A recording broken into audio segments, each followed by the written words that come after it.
টানা 2 সপ্তাহে লাগাতার হামলার পরও অটুট রয়েছে ইরানের শীর্ষ নেতৃত্ব।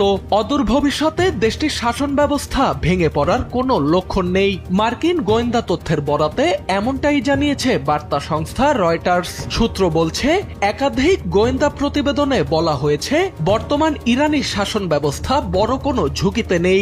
রাষ্ট্রীয় কাঠামো স্বাভাবিক রয়েছে, সরকারের নিয়ন্ত্রণ এখনো অটুট। হামলার প্রথম দিনেই ইরানের সর্বোচ্চ নেতা আয়াতুল্লাহ আলী খামেনি নিহত হবার পরেও দেশটির ধর্মীয় নেতৃত্বের মধ্যে যে সংহতি রয়েছে, রয়টার্সের প্রতিবেদনে সেটি তুলে ধরা হয়েছে।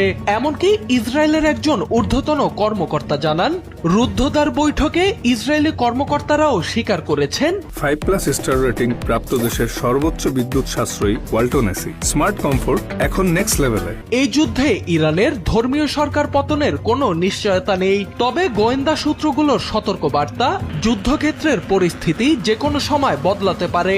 আর সেই সঙ্গে ইরানের অভ্যন্তরীণ রাজনৈতিক বাস্তবতাও যে কোনো সময় নতুন মোড় নিতে পারে।